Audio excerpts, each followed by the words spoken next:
as I say, a lot of things linked to that, such as Grenfell. Again, PCS Northwest has been very supportive of that. In Liverpool, Justice for Grenfell was set up by Anna, and we have vigils every month on the 14th. A lot of them have been virtual in this.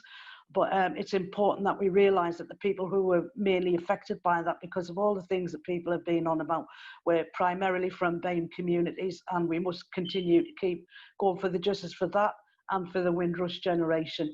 Climate change is affecting everything, especially in the global south, and that has an impact on people coming over here, whether it's because of war, whether it's because of the conditions they're in. There's many things, and it's driven by capitalism.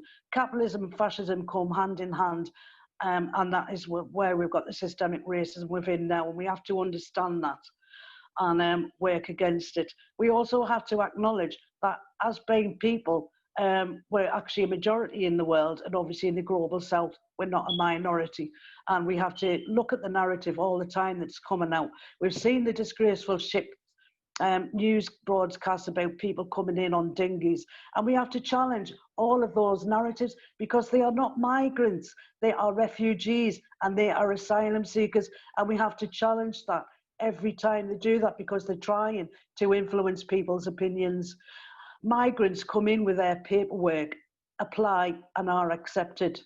There is a difference, and however people have come into this country, once they're in this country, they have all given a good contribution to this. We've already heard about the impact in health workers, and in fact all frontline workers, bus drivers, cleaners, many of them are from the BAME communities, were over affected by COVID, and that needs to be challenged. We've given so much to this country, to the culture, to the economy, to how we are now, and we need to keep pushing that narrative and challenge every time people try to switch it round.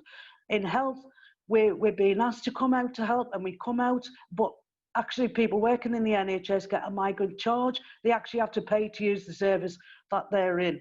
It's frightening people from coming from health. I know Mark Rose got something to say about safe surgeries. We need to look at that. Black women and babies are more likely to become ill or die in this country, and we need to challenge that.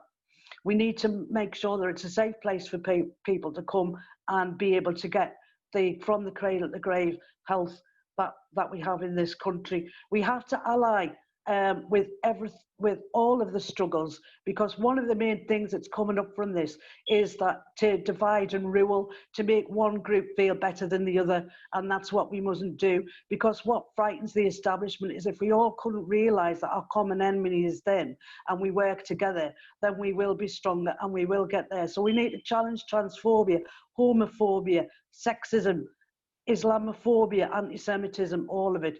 And we need to realise who our enemy is. Sometimes within the movement, people don't do that. And it's not about who you like or anything like that. It's about fighting together. So I will just say for that, we're intersectional. We need to recognise that. I can see I'm running out of time. We need solidarity. And all I would say for that is to fight against the current rhetoric of patriotism, whether it's coming from the Labour Party or new parties or our so-called government.